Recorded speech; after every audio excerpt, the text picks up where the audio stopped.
সহ আমাদের কর্মকর্তারা রয়েছেন, আমাদের বিভিন্ন ফিল্ডের কর্মকর্তারা রয়েছেন এবং আমাদের কোচ সহ এবং আমার প্রিয় সাংবাদিক ভাইরা এবং আমার খেলোয়াড়রা, যাদের জন্য এই আয়োজন, যাদের দিকে আমার এই বাংলাদেশ তাকিয়ে আছে, যাদের হাত ধরে বাংলাদেশের ব্যাডমিন্টন অনেক দূর এগিয়ে যাবে, আমার সেই সকল খেলোয়াড়বৃন্দ, সবাইকে আসসালামু আলাইকুম ওয়া রাহমাতুল্লাহি ওয়া বারাকাতুহু। শুক্রবার নামাজের দিন, আমি সেই সকাল 9টা থেকেই প্রোগ্রাম শুরু করেছি। আপনাদের সাথে কথা বলার পরে আরও 2টি প্রোগ্রাম আছে, তারপরে গিয়ে নামাজ পড়তে পারবো ইনশাল্লাহ। সো আমার এখানে আজকের উপস্থিতির অন্যতম একটি কারণ হচ্ছে যে বিগত সময় আপনারা জানেন, বিশেষ করে আমার সামনে যারা উপবিষ্ট আমার প্রিয় সাংবাদিক ভাইরা রয়েছে, সমানভাবে গুরুত্ব দিচ্ছে। গুরুত্ব দেওয়ার মাধ্যমে আপনারা ইতিমধ্যে জানেন যে আমরা আমাদের জাতীয় ক্রীড়াবিদ, জাতীয় খেলোয়াড় যারা রয়েছে, তাদেরকে পেশাগত স্বীকৃতি বাবদ আমরা ইতিমধ্যে ক্রীড়া ভাতা প্রদান কার্যক্রম শুরু করেছি।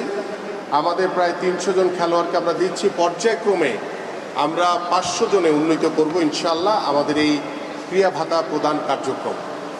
আমরা নতুন করে স্পোর্টস শুরু করেছি। আপনারা সবাই জানেন যে নতুন করে স্পোর্টস, এটি অনেক দিন আগের আমাদের মাননীয় প্রধানমন্ত্রী তিনি চিন্তা করেছেন, আমরা আলোচনা করেছি। তারই ফলস্বরূপ আমরা 2রা মে নতুন করে স্পোর্টস আমরা কার্যক্রম উদ্বোধন করেছি এবং ইতিমধ্যে আমাদের আঞ্চলিক পর্যায়ের অনেক খেলা শেষ পর্যায়ে রয়েছে এবং আমরা খুব দ্রুতই জাতীয় পর্যায়ে আমরা আমাদের এই নতুন করে স্পোর্টসের মাধ্যমে আমরা আশা করছি যে আমাদের যে প্রতিভা অন্বেষণের যে অন্যতম একটি মাধ্যম, সেই মাধ্যমে আমরা যে সকল খেলোয়াড়দেরকে আমরা পাবো, তাদেরকে সরকারিভাবে তাদেরকে খেলাধুলা এবং তাদের পড়াশোনার দায়িত্ব আমরা সরকার বহন করব ইনশাআল্লাহ।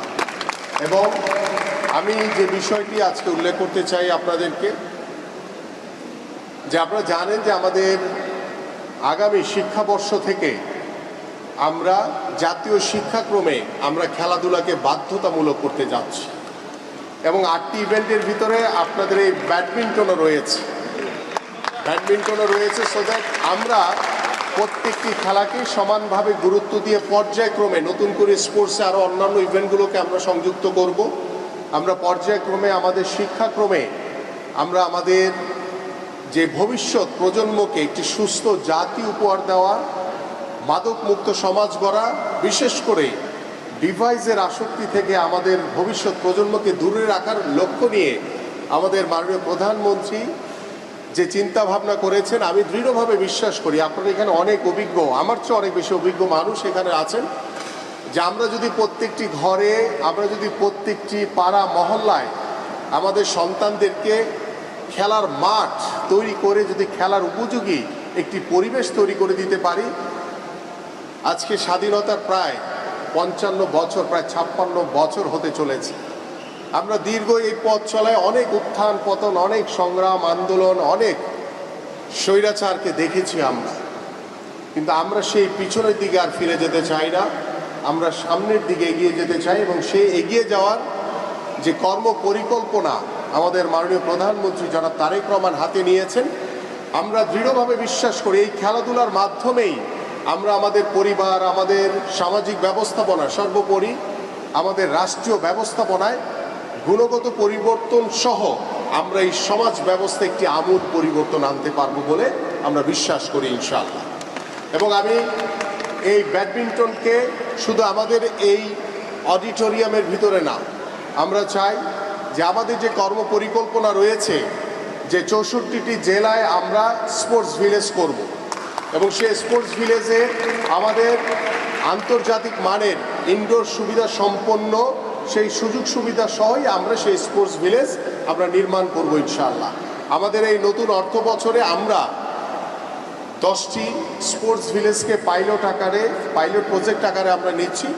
আমাদের 8টি বিভাগ রয়েছে এবং সাথে আরও 2টি অঞ্চল, ফরিদপুর এবং কুমিল্লাকে ধরে আমরা 10টি অঞ্চলে আমরা প্রথম পর্যায়ে 10টি স্পোর্টস ভিলেজ করার কার্যক্রম হাতে নিয়েছি ইতিমধ্যে ইনশাআল্লাহ। সো আমরা আশা করছি যে ব্যাডমিন্টন শুধু এই ঢাকা কেন্দ্রিক না, বাংলাদেশের প্রত্যেকটি তৃণমূল পর্যায়ে প্রত্যেকটি জায়গায় ছড়িয়ে দেওয়ার জন্য, এবং ব্যাডমিন্টনে আমাদের অনেক ভালো কিছু করার সুযোগ রয়েছে। এবং আপনারা ইতিমধ্যে জানেন যে পাকিস্তানে যে অনুষ্ঠিত হয়েছে একটি টুর্নামেন্ট, সেখানে আমাদের ছেলেরা তারা গোল্ড মেডেল পেয়েছে, এবং এটি অত্যন্ত আমি মনে করি যে আশাব্যঞ্জক একটি দিক। এবং আমরা দেখেছি যে শীতের সময় হলেই, যেমন আমি বা আমাদের মতো যারা আছেন বা আমাদের তরুণ যারা রয়েছে, তারা শীতের সময় হলে ব্যাডমিন্টন খেলা কিন্তু পাড়া মহল্লায় হয়। এই যে পাড়া মহল্লায় সারা বাংলাদেশের হয়, বাট এই বিষয়টি নিয়ে আসলে কেউ কখনো ওইভাবে চিন্তা করে নাই যে ব্যাডমিন্টনটাকে আমরা অনেক দূরে এগিয়ে নিয়ে যাওয়ার সুযোগ রয়েছে। সো আমি ধন্যবাদ জানাই স্পেশালি আমাদের মাননীয় প্রধানমন্ত্রীকে, যে আমি যখন যে বিষয়গুলো তার সামনে উপস্থাপন করেছি, তিনি অত্যন্ত আন্তরিকতার সহিত এই বিষয়গুলোকে অনুধাবন করে আগামীর বাংলাদেশে খেলাধুলার মাধ্যমে আমরা যেমন রাজনৈতিক গুণগত পরিবর্তন আনতে পারবো, আমরা এই খেলাধুলার মাধ্যমে আমাদের সামাজিক একটি আমূল পরিবর্তন আনতে পারবো ইনশাআল্লাহ। পাশাপাশি আমাদের এই ইনডোর সুবিধার জন্য ইতিমধ্যে আমি আমাদের সভাপতি সাহেব বলার আগেই আমি আমাদের সচিব সাহেবকে বলেছি যে দ্রুত সময়ের ভিতরেই যাতে এখানে এসি লাগিয়ে যাতে কার্যক্রম পরিচালনা করা যায় সেই ব্যবস্থা নেওয়ার জন্য। জাস্ট একটু সময়ের ব্যাপার, কারণ সরকারি কাজ তো একটু নিয়মের ভিতরে করতে হয় আর কি, যদিও আমরা তো সাথে সাথে করার জন্য বলি আর কি, কিন্তু চাইলে অনেক সময় কিছু নিয়ম মেনটেন করে প্রসিডিওর মেনটেন করে করতে হয়। সো দ্যাট একটু সময়ের ব্যাপার, ইনশাল্লাহ দ্রুত সময়ের ভিতরে আমরা আবারও এই এসি যে কার্যক্রম সেটি ইনশাল্লাহ সুন্দরভাবে করতে পারবো। বলে দিচ্ছি। আরেকটি বিষয় সেটি হচ্ছে যেটি আমরা ওইখানে বসে আলোচনা করছিলাম, আমাদের ডন ভাইও বলার চেষ্টা করেছেন, কোচ। এটি অত্যন্ত গুরুত্বপূর্ণ একটি ইস্যুস, কারণ আপনারা জানেন এই যে সাংবাদিক ভাইরা বসে আছে, আমি শেষ করার পরে আমাকে ধরবে যে ফুটবল কোচ নিয়ে বলেন একটু, রাইট? আমি ঠিক বলেছি না? ফুটবল কোচ নিয়ে বলবে। সো আপনাদের আশাহত করব না, আপনাদের জন্য ভালো কিছু অপেক্ষা করছে। আমরা বাংলাদেশের মানুষের, যেটি আমি গতকালকেও ময়মনসিংহে বলেছি, যে বাংলাদেশের মানুষের যে প্রত্যাশা,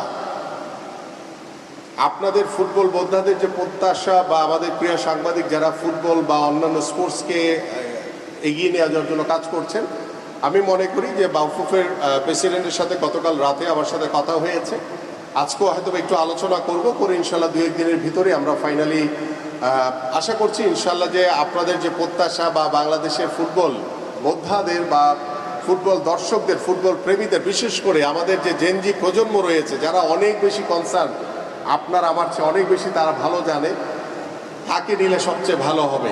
সো দ্যাট কাকে নিলে ভালো হবে, বাংলাদেশের মানুষের সেই প্রত্যাশা পূরণের জন্য ইনশাল্লাহ আমরা বদ্ধপরিকর থাকবো, আশা করি ভালো কিছু করব।